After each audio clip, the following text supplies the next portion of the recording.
It is BMW M's most powerful car in India. It is the M division's most powerful engine in a production model. Its roots lead directly to endurance racing and Le Mans. It is the BMW M8 Coupe and it is here in India.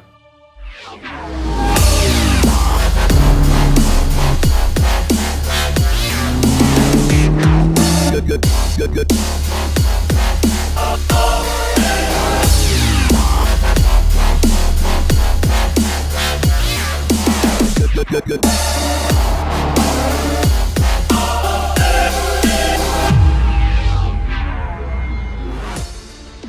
If the M8 looks familiar, that's because you used to see it every other Sunday before Rossi, Marquez, all of those MotoGP gods went into battle. Still doesn't ring a bell? I'll clear the fog at the end of this video, but first let me walk you through the M division's ultimate expression of performance and luxury. It is the M8 Coupe.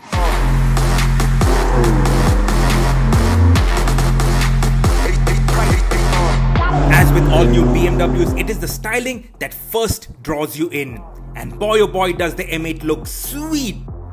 Crafted out of aluminium, BMW's new production processes allow finger-slicing sharp creases that so far have been impossible with the company's complex design language.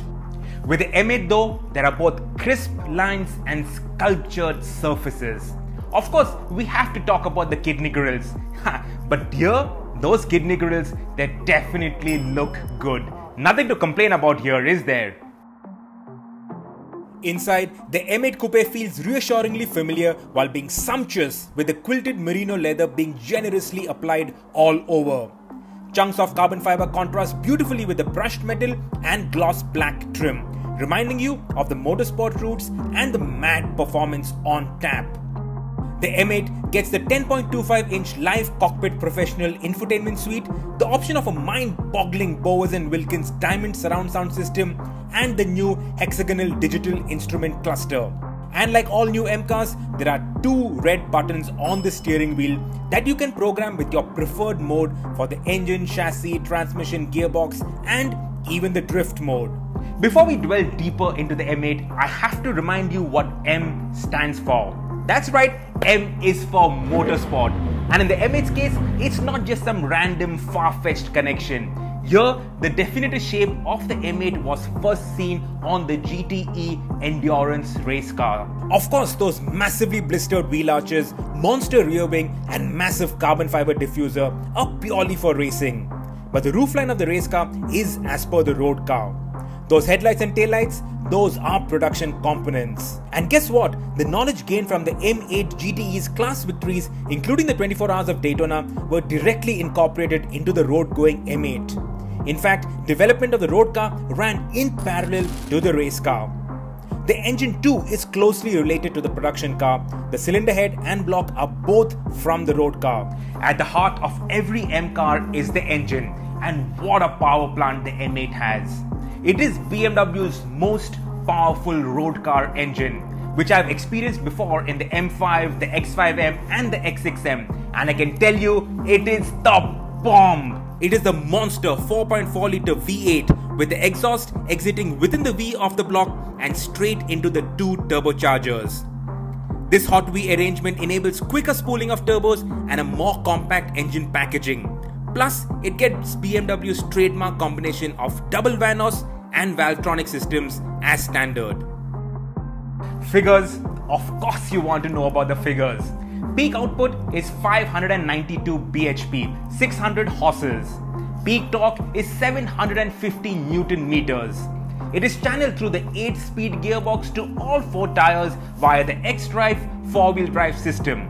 And it has a sophisticated launch control system that delivers 0 to 100 km per hour in 3.3 seconds, 0 to 200 km per hour in 10.8 seconds, top speed 250 km per hour, but if you option the M drivers pack, BMW M will open it up to 305 km per hour. The M8, it has an over 300 km per hour top speed. That is really supercar territory. The nuclear reactor of an engine is mounted in a dynamically focused chassis. If you were to compare it to the M5, the M8 is shorter, wider and lower, with a center of gravity closer to the road and an even more rigid body. As for the body, like the 7 Series, there is a cocktail of high-strength steel, aluminum and even carbon fiber to keep the weight in check. BMW M engineers have stiffened the engine mounts, slapped on bespoke suspension and added in more camber to the front axle to sharpen steering response and increase grip at the front. Also new is BMW's first integrated braking system. Think of this as the braking version of fly-by-wire or throttle-by-wire, where the system disconnects the physical braking force on the pedal from the actual braking activation. It allows engineers to control the feedback through the brake pedal and vary the force being applied into the actual brake system. So that's precision and lap times taken care of. But when you want to just fool around, the all-wheel drive, it can decouple the front axle and enable the M8 to vaporize the rear tires. The M Dynamic mode will keep both purists as well as hooligans extremely happy, turning the M8 into a 21st century American muscle car that can absolutely destroy its rear tires, if you are mad enough to do that. So where does the M8 Coupe fit in? It is larger and more opulent than a 911 Turbo. It is more focused and dynamic than an S63 AMG Coupe.